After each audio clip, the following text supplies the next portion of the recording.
গত 2 দিন আগে আমার শশার একটা প্রজেক্ট আছে, তো প্রজেক্টে আমি লেবার ফাটে কাজ করতে।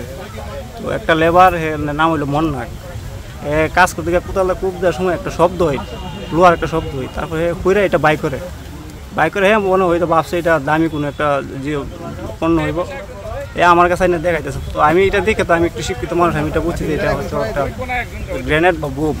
তারপর এটা আমি আর আমার এক বন্ধু নুরুদ্দিন দুজনে ওসি স্যারের সাথে যোগাযোগ করে তারা জানায় আমরা হেফাজত এটা নিরাপদ জায়গায় মাটির নিচে পুঁতে রাখি।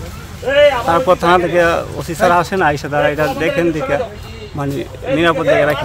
আমি সকালে জানতে পারি যে এই জায়গায় একটি গ্রেনেড সদৃশ বস্তু পাওয়া যায়। আর্মি ইউনিটকে অবগত করা হয়েছিল। তো আমরা দেখতে পাচ্ছি যে আর্মি ইউনিট আসছে, ইতিমধ্যে ওনারা কার্যক্রম শুরু করছেন। এবং ছবিতে ততটুকু দেখলাম যে এটা গ্রেনেড সদৃশ, পরিত্যক্ত কিনা বা এটা আসলে এটা কি এখনো তাজা আছে কিনা, ওনাদের যে বক্তব্য, আর্মির যে ডিসপোজাল ইউনিটের যে বক্তব্য, যে এটা হয়তো বা এখনও তাজা থাকতে পারে। এই জন্য ওনারা ডিসপোজাল করার জন্য প্রস্তুতি নিচ্ছেন। তো আমরা প্রত্যাশা করব যেন কোনো ক্ষয়ক্ষতি না হয়, কোনো ধরনের মানুষ জানমালের ক্ষতি ছাড়া যেন এটা ডিসপোজাল করতে পারে। কালার এক্সপার্ট, জর্জ স্যাপ এবং মাইল্ড অন হ্যান্ডস টেকনোলজি সমৃদ্ধ অরিক্স ক্রিস্টাল ওয়াশ। আপনার আমি গতকাল আনুমানিক 11:30-12টার দিকে আমি একটা মোবাইল ফোনের মাধ্যমে জানতে পারি যে বিশম্বরপুর থানাধীন 1 নং শুল্কবাদী ইউনিভার্সিটি চালবন শাকিনে সাব্বিরের মরিচ খেতে একটা গ্রেনেড সদৃশ একটা বস্তু দেখা যায়। পরবর্তীতে আমাকে ফোন দেওয়ার পরে আমি সাথে সাথে এসআই মতিয়ার সহ সঙ্গে পরশু আমি ওইখানে প্রেরণ করি। ওনারা ঘটনাস্থলে আসেন, সাদৃশ্য বস্তুটি দেখতে পেয়ে আমাকে অবহিত করে।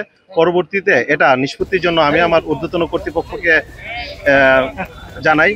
ঊর্ধ্বতন কর্তৃপক্ষের নির্দেশক্রমে পরবর্তীতে আমি আর্মি ক্যাম্প, শান্তিগঞ্জ আর্মি ক্যাম্পে অধিনায়ক বরাবর একটা চিঠি দেই যে এটা নিষ্পত্তির প্রয়োজন। সেই তৎপ্রেক্ষিতে ওনারা আমাদেরকে সাথে সাথে রেসপন্স করে এবং বিগত বলে গেছেন যে আবহাওয়া অথবা সন্ধ্যা হয়ে যাওয়ার কারণে গতকালকে এটা করা সম্ভব হয় নাই। আজকে ওনারা এসেছেন এবং এটা ডিসপোজাল করেছেন এবং এটা বিস্ফোরিত হয়েছে। আচ্ছা, আমরা যে ঘটনাটি ঘটেছে এটি গতকাল দুপুর আনুমানিক 12টার পরে বিশম্বরপুর থানা থেকে আমাদেরকে একটি সংবাদ পাঠিয়েছিল যে এখানে একটি গ্রেনেড দয় টাইপের একটি বস্তু পাওয়া গিয়েছে। এবং ওনারা আমাদেরকে ইনফরমেশন জানানোর পরে আমরা সাথে সাথে আমাদের 17 ডিভিশন হেডকোয়ার্টারে জানিয়েছি চ্যানেল ওয়াইজ, এবং সেখান থেকে আমাদেরকে যেভাবে ইনস্ট্রাকশন ফলো করতে বলা হয়েছে আমরা সেভাবে ইনস্ট্রাকশন ফলো করেছি।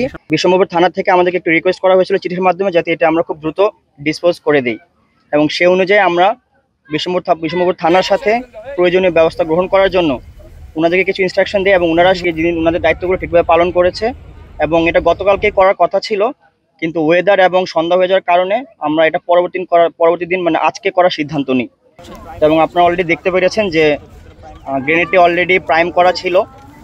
তো এটা যারা এর আগে এটা হাতে নিয়েছে বা নেওয়ার চেষ্টা করেছে, এটা যে কোনো সময় একটা দুর্ঘটনা ঘটতে পারত, তো এখানে যে কারো প্রাণ যেতে পারত। তো এটার জন্য এলাকাবাসীকেও অসংখ্য ধন্যবাদ এবং বিশম্বরপুর থানাকেও অসংখ্য ধন্যবাদ। তারা আমাদের সাথে যথাসময়ে যোগাযোগ করেছে এবং আমরা এটি অলরেডি বিস্ফোরণ করতে সক্ষম হয়েছি। আশা করি এখন আর কোনো বিপদ সংকেতের মধ্যে এলাকা নেই।